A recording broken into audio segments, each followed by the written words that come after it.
All right, guys. They just told me we were live on YouTube, so I want to make sure we get started here. So I wanted to introduce Dr. Ryan Snipes. I met him at a 3-gun match years ago.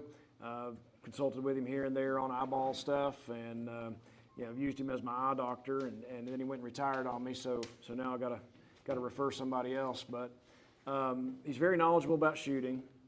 He's very knowledgeable about, obviously, eyes, and how those two things relate to each other. So that's, the way that I put that when I sent the email out for you guys that I think is real important is that every firearm is aimed by some sort of an optical method. Whether you're talking about a shotgun or whether you're looking through a rifle scope or a red dot on a pistol or pistol iron sights, every one of them has to correlate to your vision in some way or another. So it's incredibly important to have at least a little bit of understanding of the problems you might have or your customers might have, or the things that anybody might encounter. So what I'm hoping to do is just have sort of a conversational thing going back and forth. We'll talk about questions that I might have on eye stuff, and then at the end we'll open it up for you guys to ask your questions about eye stuff. So anyway, you want to introduce yourself any more than that, or? No, my name is Ryan Snipes, like Mark said, and I've been an eye doctor for 25 years, and I've been a shooter all 25 of those years, a hunter all 25 of those years, even longer. So I've shot competitively, and Mark beats me with the pistol every time I shoot, so don't challenge him. So, like when people come into your office that are shooters, what are the most common complaints, the most kind of common problems that they're encountering with shooting? I think a lot of that depends on the age of the shooter or the patient. Younger guys, it may be a simple refractive thing like they're nearsighted or farsighted or have something like astigmatism. Older guys like you and I, it's more focus. In your 40s, you start to naturally lose the ability to focus up close.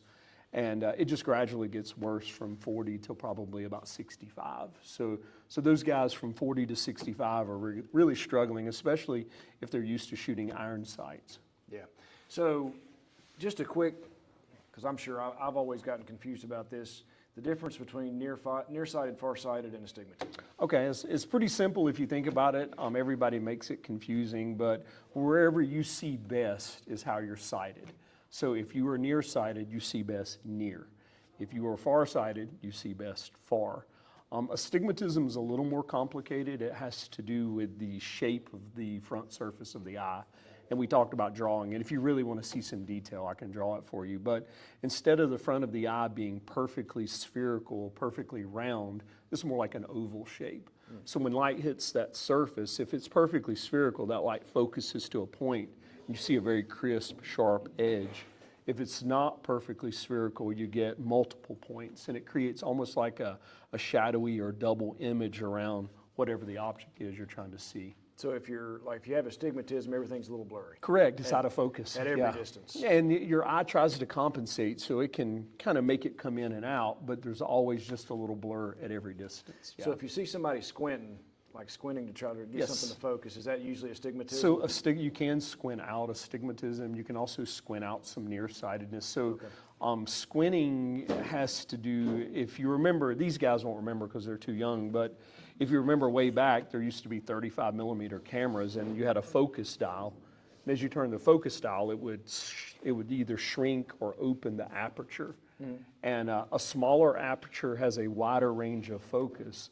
A larger aperture has a shorter range of focus. So squinting gives you a small aperture, and that puts things in a little better focus. Yeah, at least like if you're trying to look at a scoreboard in a football game or something. Same with a peephole. I mean, you look through a peep, and it seems to improve your vision. Okay. Yeah. So let's say you've got your standard, like probably what I think is the most common, 44-year-old shooter that comes in, hey, I used to be able to see these iron sights really well. Now I can't. What do I do about it? It's tough. You can't reverse time. Yeah. So switching to an optic is probably the easiest solution. Even, used to, we didn't have the pistol optics like we have now, but a pistol optic puts the the dot and the target on the same focal plane, so you're not having to focus. Where with those iron sights, you're having to go target, front sight, front sight, target, and your eye's having to transition that pretty quick. You can do corrective lenses that will put the front sight and rear sight in a better focus. That usually results in blurring the target though. And for accurate shooting, you want to see the front sight anyway. So a lot of times I'll do that. I'll say, okay, here's a pair of glasses, and I even think we might have done that for you some, where you can see iron sights. You can still see the targets, but they're just not as crisp. Yeah, I lose if I wear my corrected lenses, I lose the target just a little bit, but I can see the front sight good. And that works fine for me. Like, I thought I was going to, for some reason, I thought I would be immune to all the problems everybody else had. Yeah. So my parents went straight from no glasses to bifocals at age 42. So I got to 42 and I thought, okay, cool, I'm good to go. You know, this is not going to happen to me. And around 43, 44, I started noticing that I couldn't shift back and forth, target sight anymore. And then after that, the next step was I couldn't see the front sight crisply at all. And then that's, you know, when I went to you on that. And we got some corrected lenses where I can see the front sight better. I still can't go back and forth like I used to. And that requires that focusing system in the eye. And the focusing system, like I said, just doesn't focus the way it used to. So, I mean, now it's much easier, hey, just go to a dot. Because that's, you know, that's what everybody's doing on handguns anyway. But that's what I did. Yeah, but 25, 30 years ago, that really wasn't We didn't have an that option, yeah. You know, so people were always trying to struggle through figuring out, you know, whatever they could. I remember, I always tell this one in class when I'm doing sight stuff. I had a customer years ago where he wanted those XS V-notch express sights on one of the revolvers I was doing for him, and I tried to talk him out of it. I was like, man, those things are so imprecise, and they're not faster. They're just not what you really want. And he said, well, how old are you? And at the time I was 30 or 2 or whatever. And he said, well, I'm 62, and when you get to be my age, you're going to want those kind of sights too. And I was like, oh, yeah. Now I'm looking at it like, yeah, you're probably right. But, you know, it's kind of tough like that. So, of course, iron sights. So what about like with a rifle iron sights? Like, because it's further out. So if we're talking like the people past 40, past 45, focusing is the issue. So you think about the front sight on your rifle, you know, your pistol, you're here, you got a 4-inch or a 6-inch barrel or whatever it is. So it's almost arm's reach. A rifle, you're here and you've got 18, 20, 24-inch barrel. So it pushes that front sight a little further away. So you might be able to shoot irons with your rifle maybe into your late 40s before you have to do something. But essentially the same problem happens at that time too. Yeah. And there's just no escaping that. I've not met anybody that escaped it yet. Yeah. So. Yeah, that's probably from what I hear from shooters and stuff, that's like the most common complaint. Yeah, I would say for sure, as far as eyesight goes. You know, once you have your refractive issues corrected, once things are in focus, then you rely on the eye to do its job. And if it's not focusing the way it should, then it creates an issue. So the next one that I think comes up all the time, you probably hear this a lot, that people with astigmatism trying to shoot a dot, they just see a starburst. Correct. So if you look on your optic, whether it's a 1x8 or a 3x10, whatever your scope is, on the rear, the ocular, you'll see like a plus and a minus. So if you're farsighted, you dial into the plus side and it clears things. If you're nearsighted, you can dial into the minus side. But astigmatism is more unique to the individual, so there's no way to compensate on a scope for that. Sometimes dialing into the minus side a little bit will help, but ultimately correcting the astigmatism is the solution. They just have to look through glasses, through contacts, through surgery, all of those things. Like with a red dot on a pistol, and they're getting a starburst, because that's a common one. It is. They can't see a crisp dot, they just see a starburst. They just need to be looking through corrective lenses. If they correct the astigmatism with their lenses or with their contacts, then that should, in theory, clear the dot. But I've looked through red dots that they just had starburst on them. Yeah, just the lower quality or maybe the light emitting diode is in there. It's just not just not crisp and clear. So Yeah. I think for astigmatism, an etched reticle is probably a better option. Yeah. Like a prismatic if you want no magnification or.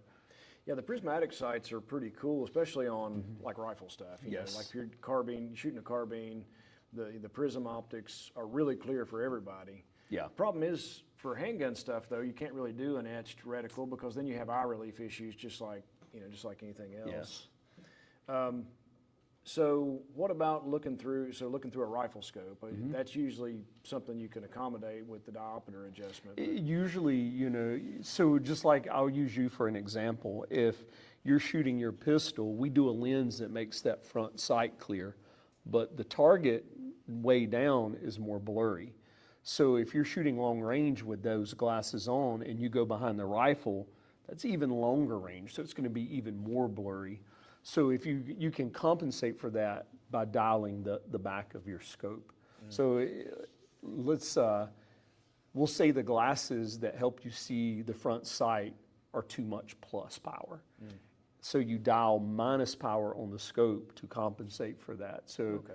I know you guys wanted to hear algebra today, so a plus and a minus offset each other, yeah. So, and we've had some optics guys in here talking about scopes and stuff. So, the diopter on the back, you're focusing the reticle, and then you're using the parallax adjustment to focus the target. Correct. And then you're trying to get both of them on the same plane. And that's something that a lot of people don't understand, trying to use the diopter on the back to get the reticle clear, and then use the other one. So that's the reason they tell you just look up into a blank sky when you're trying to adjust the clarity of the reticle, because that keeps you from focusing. If I look through my scope of that wall, my eye wants to do what it does. It wants to focus that into clear. And you probably, if the reticle is blurry, you'll probably see it coming in and out of clarity if you're looking at something close to a scope. So you look at something beyond 20 feet or something as far away as you can, that's blank. So your eye has no stimulus to focus on. So a completely different direction with eyesight. I'm jumping all over the place here, but let's say you want to go shoot sporting clays and you're having trouble picking up the targets or following the targets. Like it's just moving too damn fast. You can't follow. You know I'm a 2-gun, 3-gun shooter. No, so shooting a shotgun is different. You know that. It's more instinctual. So I think to be a really good shotgun shooter, your dominant hand and your dominant eye have to coincide. Yeah. So if you have cross dominance where you're left-handed and your right eye is your go-to eye, or you're right-handed and your left eye is your go-to eye, when you throw that shotgun up, instinctually you're on your right shoulder, your left eye seeing the bead. So you're shooting some kind of wacky angle with the dot or with the bead, and that throws you off. Well, that's a real good thing to bring up too, because cross dominance issues always come up. Absolutely. How many, what percentage of people do you think have a cross dominance issue? I think it probably stems from a couple of things. People were probably born left-handed, and usually your dominant hand and your dominant eye coincide in your brain, just the way our brains develop. But their parents would take the fork or spoon out of their left hand and put it in their right hand, so they learned to do things right-handed. So maybe they're just learning to shoot, and they try using that right hand, but then when they come up, they're looking at an angle with that dominant eye, because your parents didn't know to try to change your ocular dominance. They didn't patch an eye or anything like that. So I think that's probably one scenario. Another scenario is the two eyes are not the same. Your brain's pretty smart. If you have an eye that sees clearly and an eye that doesn't see clearly, your brain automatically chooses the clear eye to be your dominant eye. Just a survival mechanism that we were born with. So the way I've always thought about it, and tell me if I'm wrong on this, it's kind of like being right-handed or left-handed in that, like, some people can only use their right hand. Like, their left hand is pretty useless for most anything. Some people are completely ambidextrous where they can do about the same amount of stuff with either, or they're opposite-handed. Like for me, I've got a slight dominance for my right eye, but it's pretty slight. Like I've almost got a central vision. which I think makes shotgun shooting hard for me. Do you see that very much? I mean, You do. So with shotgun being instinctual, you want to shoot with both eyes open. And you'll see some of even the professional shotgun shooters, they'll have their glasses or they'll have their hat and they'll have a shield over their non-dominant eye. So they still got that eye open. They're still kind of tracking the target with both eyes because you're catching it in the periphery of this vision and it's moving over into your central vision. But they have the shield there to keep them from fixating with the non-dominant eye, especially if the two eyes are very similar. I've seen so many different like variations of how people learn to deal with that. You see a lot of people that'll tape one eye on their shooting glasses. I saw one recently that I hadn't seen before where the guy had chapstick and he was just putting one little streak of chapstick across Field his glasses. expedient. It's a field expedient. Oh, he had like special little holder for his chapstick on his shooting belt, so it was like something he does all the time. But it was, one little streak of chapstick was enough to just. Oh yeah, it doesn't take much for your brain to say, hey, that one's blurry, let's use the other one. Yeah, that's pretty. I mean, it's pretty wild stuff. Just how different everybody's eyes are and trying to deal with stuff. Yeah, and that's the reason that you don't see an optic come out where there's astigmatism correction. Yeah. So astigmatism can be 360 degrees around the clock, and it can be any amount of power. So it's just too much variability to have an optic that corrects it. Unless you could develop that. Yeah, well. So peripheral vision, how much variation do you see in peripheral vision for people? In what respect? Like in shooting sporting clays or? Well, really anything. I was thinking about like even like any of the action shooting sports where you're coming up on something, you're seeing this target, you're shooting at this target, but you're aware of what's going on over here. I mean, is there like a huge variation where some people are just not even aware of what's going on over here? If there's a pathology present, for sure. So you can get different diseases that affect the retina and how it processes the light coming in, and that can cause you to lose some of your peripheral vision. Glaucoma is the number one everybody thinks about. Glaucoma. With glaucoma, you lose your peripheral vision first. So somebody with advanced glaucoma is definitely not gonna be a mover shooter type shooter. And in a dark scenario, a dark setting or dim illumination, your eye actually relies on peripheral vision more than it does central vision. And if you guys have paid attention, if you go outside and you look right at something and it's dark, it's like you don't see it. But if you look off to the side a little bit, it becomes more noticeable. I guess because the tiger was coming from over here back when we were evolving from cavemen. Our central vision is a high concentration of cones, and they're color vision, light vision, where peripheral vision is something called rods, which are they adapt more to dark, to blue light and dark settings. So your peripheral vision is your night vision, and it's your quick vision. So is there, like, if someone, I know, like, as we age, we also have trouble with night vision. Like, I guess it's the pupil doesn't dilate as much, is that right? So it can be a lot of things, and that is definitely one. The pupil does not dilate as much. And if you guys go to church on Sunday and you look at all the little old ladies at church, they got really small pupils. If you look at all the kids, they got these big giant pupils. So that definitely plays a role in how much light's getting to the eye. Also, the lens that helps us focus eventually will go on and develop a cataract. It starts to harden and yellow. So that limits how much light can get into the eye. And there's nothing really that can be done about that. You could die young. Yeah, well. Yeah. Some of these guys are working on that part. So I see Josh standing over there in the corner. He's colorblind. Mm-hmm. So how do color blindness issues usually affect shooters? Depends on the color of the target. So it definitely affects contrast. Usually color blindness is a red-green deficiency. I'd say probably 95% of color blindness is red-green, just because those are the types of cells that are affected. And you think about a stoplight, it's red, yellow, green. So you have to learn positions of the stoplights. A lot of colors are taught too. You learn contrast. So when you're a little kid, your mom says blue, red, green. So you learn the difference in shading even if you're colorblind. So like a red dot sight then? It would definitely blend in on certain backgrounds. Yeah, so they have green dots, the same type of thing. Yeah. They choose those two colors because they're primary colors. Those are what our photoreceptors see the most of, but they're also for I was at the colorblindness. SHOT Show a couple of years ago, and Holosun had an amber colored dot. Yes. And like me looking at it, I thought, man, it's hard to see that thing. I don't understand why anybody would want it. And they said that, like, when they started doing it, it was a mistake or a request from somebody that somebody had asked for an amber colored dot, and they just tried one out and did it, and then it turned out that colorblind people could see that better. It's a greater contrast. Yeah. Trigicon has some.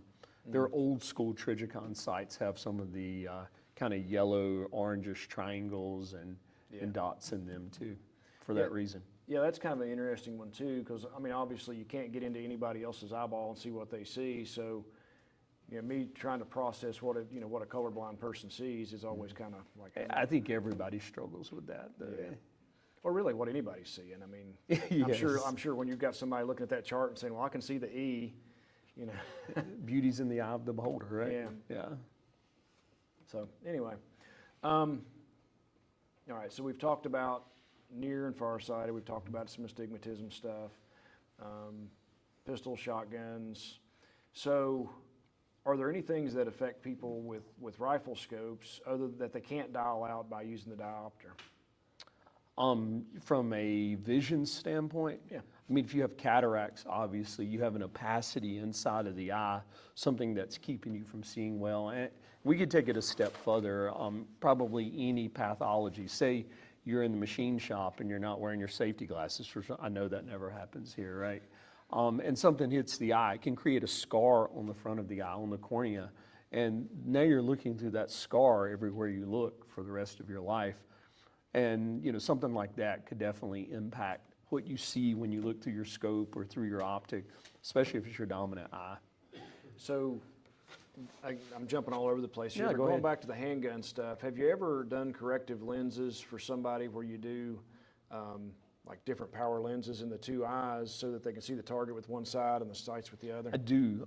So for like moving and shooting type competition like we do, you don't want to be blurry everywhere. Right. We can make that front sight crystal clear, but then everything else is blurry. So your non-dominant eye, you can correct for distance, and your dominant eye, your shooting eye, you can do a correction that puts that front sight more in focus. And that way, if you're transitioning between targets or moving around on a stage, you're still getting enough distance input that your brain's processing it all. And I guess your brain probably kind of blends those images does, anyway. yeah.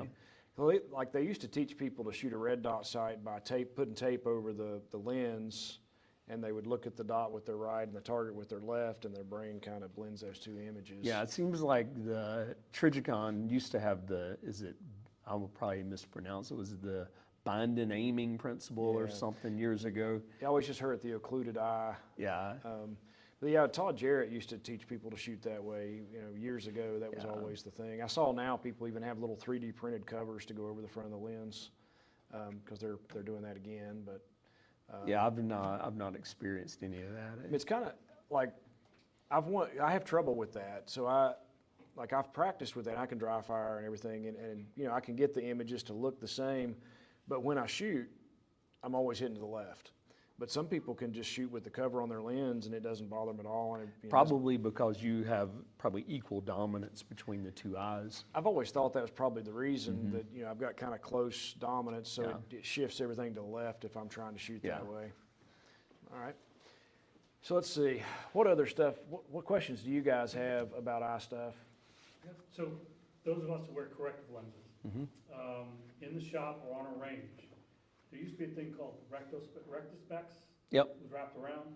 It doesn't seem like they're as predominant. The last couple optometrists I've had, when I say I'm looking for something that wraps around so something doesn't come in the side, they're not up on it. Is anything current out there that we can use? There are, so rec specs were popular years ago for baseball and kids playing sports. It had a kind of a wrapping frame and a strap on it, so probably not going to win any fashion contests with them. But Wiley X has quite a few in their lineup. And Wiley X caters to the military. So they have a lot of impact resistant stuff. And depending on your prescription, if you have a high enough prescription and you're trying to curve a lens, it creates almost like a fishbowl effect when you look at things. And I don't know if you've experienced any of that or not, but ideally the front of the lens needs to be fairly flat, and we can cut a curve on the back. And then you mount that in a frame, and the frame itself probably should have the wrap for you to get the best optics. Now, I'm looking for where, just like a normal glasses, this is what I see, but protection here. Mm-hmm. Doesn't need to be prescription, because I'm gonna turn to look, so you can just wrap around. you can put side shields on a regular frame. When I was running the office, we had safety accounts with a lot of the manufacturers around, and we had a line of safety frames that had side shields like a frame just like that. If you want something that's pretty flat on the Again, front. it's a style thing. It is, If yes. you're looking for something you just take off, put on these. Yeah, if you're married, it doesn't matter, but if you're playing the field, it might. We call those birth control glasses. Yeah, birth control glasses. RPGs. Yeah. But yeah, Wiley X is one that I've used quite often. So Okay, they'll have something in their lineup. Thank you. Now, in the Olympics, you see all the crazy eyewear and different things. What are those doing? I don't know. Okay. When you have astigmatism that's corrected, Mhm. and how does the aging process affect that? Like, is it the same sort of degradation in sight, or do you need to constantly sort of readjust your prescription? So astigmatism is unique. Farsightedness is usually what progresses as we age, just because we can't focus. Astigmatism sometimes, it'll progress pretty rapidly, adolescence to probably low 20s. So you probably remember that if you have astigmatism. You hit puberty and your eye starts changing, your vision goes wacky, all this stuff. And then it usually kind of levels out in your 20s. And that's when you become a candidate for refractive surgeries at that point. And astigmatism usually stays fairly stable throughout your life. We're talking about the curve of the front of the eye, and it's not something that changes. Of course, an injury could change it or things like that, but just naturally, it doesn't change that much or that often. You mentioned LASIK surgery there. Have you had anybody who had LASIK surgery and then said, well, now I can see, but I can't see to shoot? So I opened a new office, and as a kind of PR type thing, I gave away a LASIK surgery. So if you came in or you made an appointment the first 3 or 4 months we were open, your name went into a pot, and we drew out the name. And the guy that won the LASIK surgery was a minister there in town, and he had it done, and he was nearsighted, and nearsighted people see good up close, and he lost the ability to see up close. And he never let me forget it. So Can't read his Bible anymore? No. I've got one more there. So this is really important if you're sitting in gunsmithing class. If the guy next to you happen to have his eyeball pop out and roll down his cheek, what do you do about that? And you how do put it back. You don't leave it. So I've actually had that happen several times throughout my career. And well, is this a glass eye or? So we had, and I called you about this, I don't know if you remember or not, but we had a student 3 or 4 years ago, and he was sitting in class. He said that his vision went a little bit blurry, and he rubbed it like this, and his eyeball popped out and dangled down his cheek. And the instructor that was in the class thought it was a joke. He turned around and saw him, and he thought it was like some kind of a party gag. And he just, hey, quit screwing around. We got to get through this lecture. And it wasn't. And but the guy, didn't panic, stuffed it back in himself. So the eye's attached with muscle, with an optic nerve. That's what sends a message to your brain. But there are certain conditions, thyroid disease is probably most common, where the tissue around the eye will thicken enough, it can actually make the eye come out of the socket. Yeah, I think that was the case for him. And you want to put it back in because it puts stress on the nerve and it can damage the eye permanently. But it's a good way to get out of class, maybe. As soon as I found out he was going to be okay, my first question was, could you see down there and that way at the same time? And his answer was that he couldn't see anything out of the eye that was dangling. Yeah. So not one fishing and one searching for bait. Well, it wasn't the SpongeBob thing. No. All right, anybody else have anything? So, I don't have much experience, with red dots, but I do have astigmatism and I'm colorblind. So I've noticed that I don't have a problem with EOTechs, but then on aim points and singular dots like that, I get a starburst. Mm-hmm. And that fixing it, turning it to the low settings a little bit does help. But like, as far as like, we kind of just talked about this, but if surgery goes well and nothing happens, is there's a way, like how does that surgery kind of work to fix astigmatism and like what's the risk involved? So we'll talk about LASIK surgery because I think that's probably what everybody thinks about when they think of refractive surgery. But you're young, so LASIK surgery would probably be a good option. You take a laser and you surgically reshape the surface of the eye with the laser. So you correct the astigmatism by taking an eye that this front was probably not round and applying more laser in some areas, less laser in other areas, and it smooths out that surface and it corrects your vision. And then what's like the risk is just, LASIK surgery is pretty low risk. I mean, I've not had anybody go blind from it. Now, sometimes for various reasons, it may not be a perfect 20/20 outcome, but you have options if that's the case. You can have an enhancement done where you go back in and kind of touch it up and try to make it better. Just depending on the eye, depending on the patient. But usually we have things we can do. And you can always go back to wearing glasses too.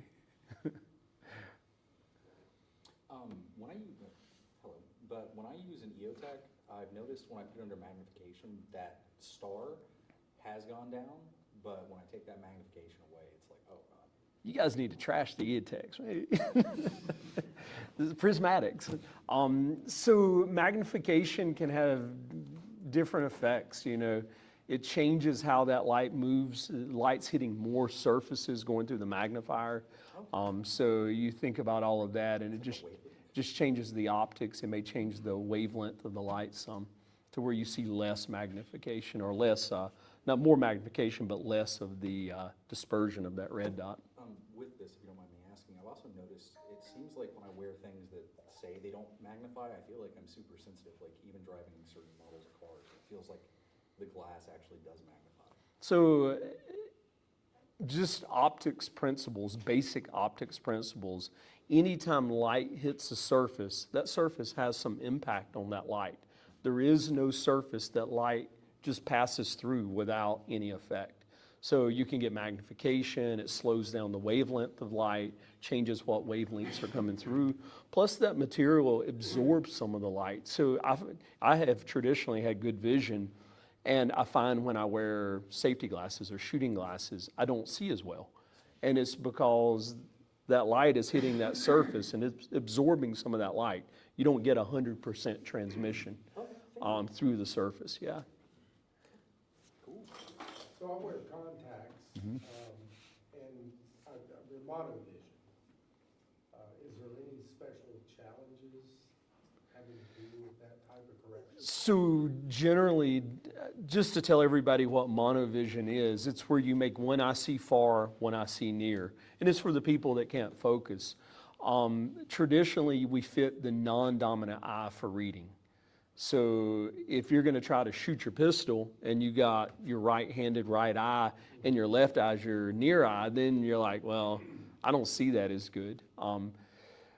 So it creates some dilemmas in that respect. But as far as day-to-day life, it creates a lot of conveniences. You don't have to put on reading glasses for everything. Hard to adjust to. Or yes, that's exactly right. I do a lot of monovision contact lenses, and I'd never go back. yeah, and once patients get used to it, it's usually what they stick with. What I have done in the past, if it's a shooter, there's a multifocal lens too, a lens that helps you see far and near both. I may fit a multifocal on the shooting eye just for shooting, so when you come up with that pistol, you can see the front sight if you're shooting irons, and it helps out with pistol shooting. Have you seen, like either with shooting glasses or with corrective lenses, where when somebody is doing some rifle shooting or something, they get a little bit of parallax when they're not looking through the center part of the lens? Yeah, we'll go back to him talking about not seeing as clearly through a lens. Every lens has what's called an optical center. That's where the optics are the best. It's the center of the lens. And as soon as you start deviating from that center, things start happening from an optics standpoint. The further away from the center you get, it induces something called prism, and that causes the image to shift some inside that optic. And it at a long range, it's enough to throw your shot off. Yeah. At a close range, you may not even notice it. So especially like if you're shooting from oddball positions and your head's cranked. in Yeah, one where the direction. scope, you're seeing half the shadow in the scope. Yeah, you're definitely you're gonna see the results of that at a long distance. Okay. Yeah, I think that, that comes, I've seen that like with certain shooting glasses. If I'm not looking through the middle of it, if I'm looking up at the top, like, Yep. I'm cranked down on trying to get into a weird position with a rifle, seems like I get some parallax from it if I'm looking through the top of the lens. So the stronger the prescription of the lens, the greater that effect will be.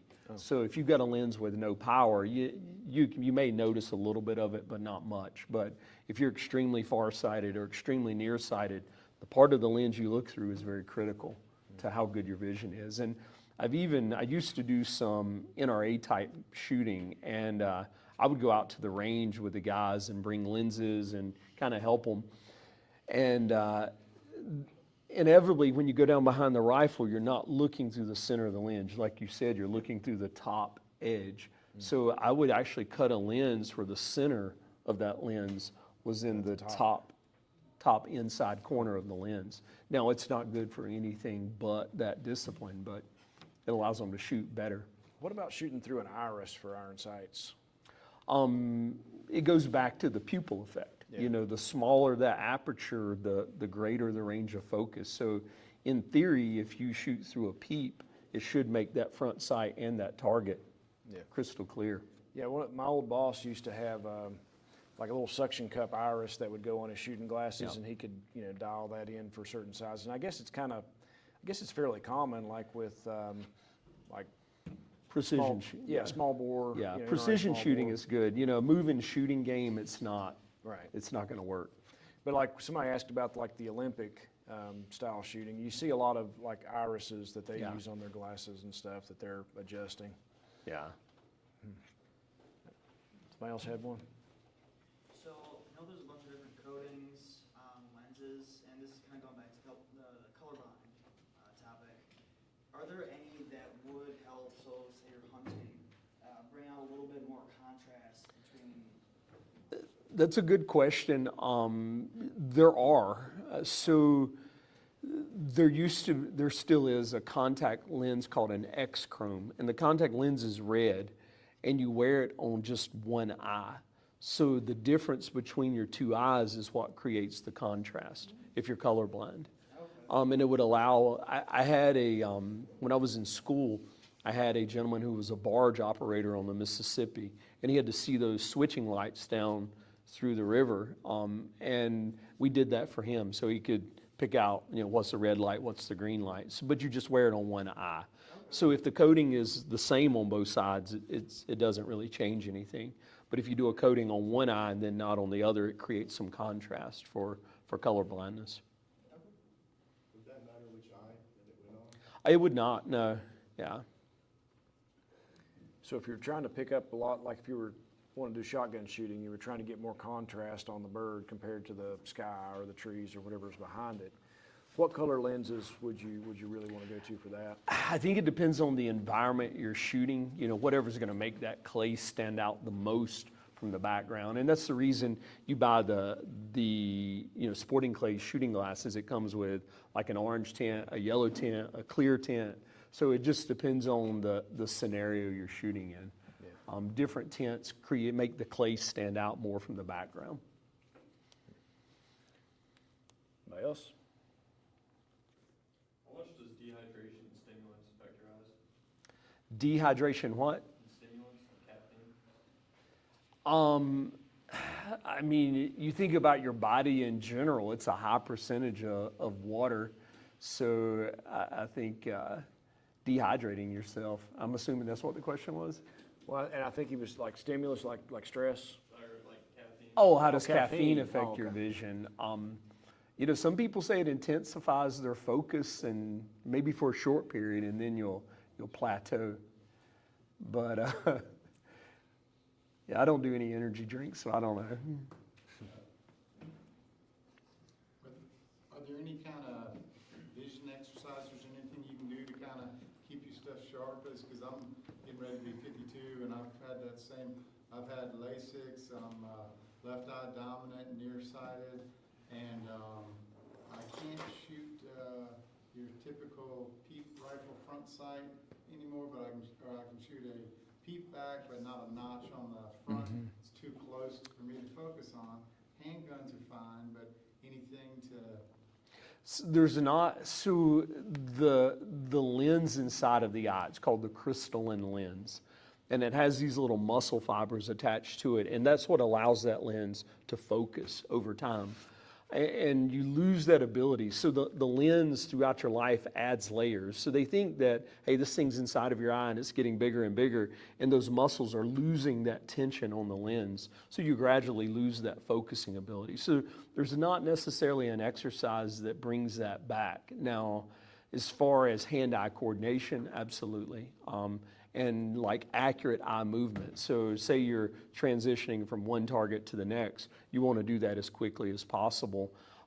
So you can train your eyes to move more quickly, more smoothly, stop directly on the target versus going past it and having to track back. But as far as training focusing, not going to happen. You found there's, I think it's an interesting thing, I think it was China, where they have like pretty intensive school regiments, and they saw the median vision going down quite a bit, and they were suspicious it was because they were like this on tablets and books all the time. So they, in one school area, increased their outdoor time significantly, and their vision, you know, on average became quite a bit better in distance. Yes. So if someone worked a office-y type job, is that like something they could potentially be doing to? Yeah, I see a lot more nearsighted people now than we have in years past. If you just look at demographics as a whole, we went from like a farmer, hunter-gatherer type existence to, you know, in an office space, in a cubicle, even looking at a screen that's near point stimulus. Some years ago, I think probably in the 70s or 80s, they did some studies with monkeys like that, and they put monkeys in a cage where all the stimulus was near, and they all became nearsighted. So, you know, adaptation is definitely a real thing.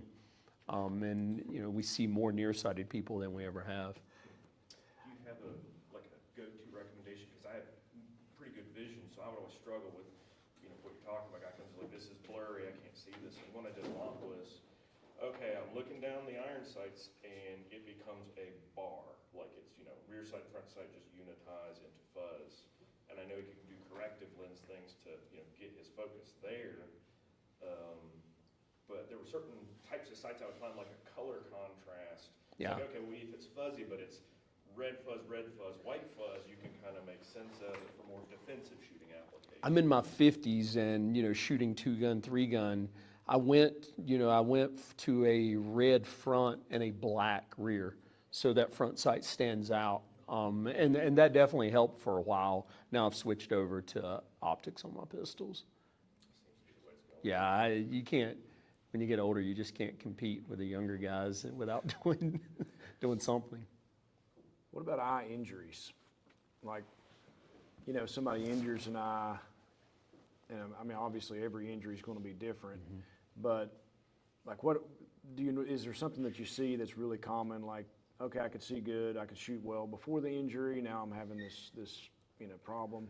Corneal foreign bodies are probably most common eye injury that I see. You know, people sharpening their lawnmower blade without any glasses on, and, you know, a piece of metal will come off. And the cornea, the front of the eye, is about 5 layers thick. And you can get something in there and it can penetrate those first 3 layers, and I can take it out and it heals up smoothly. But if it goes into that 4th or 5th layer, it leaves a permanent scar. Just like on your skin. If you cut your skin and it's a shallow enough cut, it heals and you can't tell where it's at. But if it's a deep enough cut, you'll always have that scar. I would say that probably affects vision more than anything that I see as far as injuries go. Yeah. I know I got a piece of metal in my eye one time years ago, and I thought it had come out because I didn't feel it anymore. And of course, by that time it had rusted a little bit. And when I went in, they had to grind away the rust. Yeah. And for a couple of years, I had like a little shadow, like kind of in that part of my vision on my right eye that eventually went away. But, you know, it was just kind of weird, like having that little haze there. Yeah, your eye, it adds layers from the inside and it pushes those layers out. So say you have a scar that's fairly deep, it's probably not going to go away right away. But as your eye pushes those layers forward and they slough off, just like on your skin, eventually it smooths out and improves. Anybody else have anything? All right. Well, I very much appreciate your time. Thank you for the opportunity, yeah. Yeah. How do you give a monkey an eye test to know when it's nearsighted or farsighted?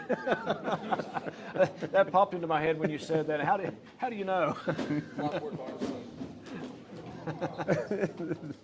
Objective measurement, yeah. Oh, yeah, you're very